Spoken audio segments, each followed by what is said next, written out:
Hello everyone, welcome to my channel. आज हम इस वीडियो में डाइल्स एल्डर रिएक्शन के बारे में डिटेल में डिस्कस करेंगे, जो एक बहुत ही इंपॉर्टेंट रिएक्शन है। इसी को 4+2 साइक्लो एडिशन रिएक्शंस भी कहा जाता है। सो इस पर्टिकुलर वीडियो में डिटेल में समझेंगे कि डाइल्स एल्डर रिएक्शन क्या होता है, इसका बेसिक कॉन्सेप्ट डिस्कस करेंगे एंड ये नोट्स आपको प्रोवाइड करूंगा, जो आपके BSc and MSc semester exams के लिए बहुत हेल्पफुल होगा। बहुत ही इंपॉर्टेंट रिएक्शन है। बेसिकली बीएससी या एमएससी लेवल के सेमेस्टर एग्जाम्स में यहाँ से क्वेश्चन पूछे जाते हैं। 3 and 4 नंबर के क्वेश्चन में पूछा जाता है थ्योरी एग्जाम्स में। सो उस अकॉर्डिंग हम इसको प्रॉपर डिस्कस करेंगे। So Diels Alder reactions, in this reaction a conjugated dienes add to another unsaturated molecule generally known as dienophils. The product obtained is cyclic compound actually called an adduct। ठीक है, तो basically जो डाइल्स Alder reaction है एक organic chemical reaction है, जिसमें conjugated dance और डाइनोफिल्स, ठीक है, अब ये डाइनोफिल्स जो है बेसिकली एल्कीन से एल्काइंस होता है, इन दोनों के बीच जो है एक रिएक्शन होता है। ठीक है, किनके बीच? एक कॉन्जुगेटेड डाइन्स और डाइनोफिल्स के बीच रिएक्शन होता है, जिससे हमको साइक्लिक कंपाउंड प्राप्त होता है। ठीक है, एक साइक्लिक कंपाउंड का फॉर्मेशन होता है, मतलब स्पेसिफिकली 6 मेंबर रिंग का फॉर्मेशन होता है। ठीक है, तो इस रिएक्शन में ये हमारा एक कॉन्जुगेटेड डाइन्स है। कॉन्जुगेटेड डाइन्स मतलब आपको पता होगा, दो डबल डाइन्स में दो डबल बॉन्ड के बीच में एक सिंगल बॉन्ड प्रेजेंट होता है। ठीक है, सिंगल बॉन्ड के द्वारा दोनों डबल बॉन्ड को सेपरेट किया जाता है, इनको कॉन्जुगेटेड डाइन्स कहा जाता है। ठीक है, जैसे यहाँ पे हमने एग्जांपल में हमने लिया है 1,3-ब्यूटाडाइन, तो 1,3-ब्यूटाडाइन को इथाइलिन जो एक डाइनोफाइल्स है, डाइनोफाइल मतलब कि अगर इसको आप ऐसे समझ सकते हैं कि डाइन्स को पसंद करने वाला कंपाउंड है।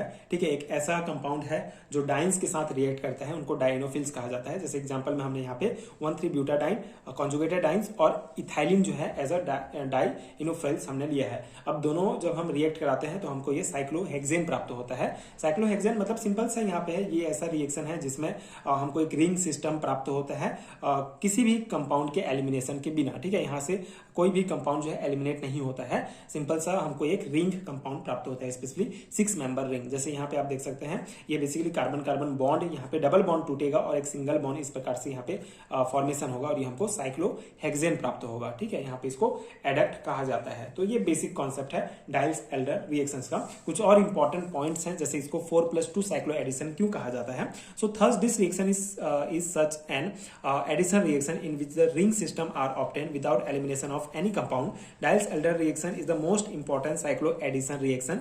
In addition, Diels-Alder reaction involved 1,4-pi dienes and the other 2-pi electron system dienophils. Therefore, it is known as 4+2 cycloaddition. ठीक है, अब बेसिकली यहाँ पे कॉन्सेप्ट क्या कहा गया है, ये जो रिएक्शन है एक एडिशन रिएक्शन है, जहाँ पे रिंग सिस्टम जो है हमको प्राप्त होता है बिना किसी कंपाउंड के एलिमिनेशन के। ठीक है, इसको जो है 4+2 एडिशन रिएक्शन इसलिए कहा जाता है क्योंकि डाइन्स का जो क्योंकि यहाँ पे देखिए डाइन्स जो है हमारा, जो कॉन्जुगेटेड डाइन्स हमने यूज किया है, उसका 4 इलेक्ट्रॉन, ठीक है, उसका 4 electron 4 pi electron, sorry 4 pi electron, 4 pi electron और डाइनोफिल्स का जो है 2 पाई इलेक्ट्रॉन। ठीक है, इसका 4 पाई इलेक्ट्रॉन 2 पाई इलेक्ट्रॉन जो है कंबाइन होता है। ठीक है, इसी कारण इसको 4+2 साइक्लो एडिशन रिएक्शन भी कहा जाता है। ठीक है, सिंपल सा कॉन्सेप्ट है। इसके जो हमारे इसके जो हमारा रिएक्टेंट्स हैं, जैसे 1,3-ब्यूटाडाइन में हमारे 4 पाई इलेक्ट्रॉन्स हैं और इथाइलिन में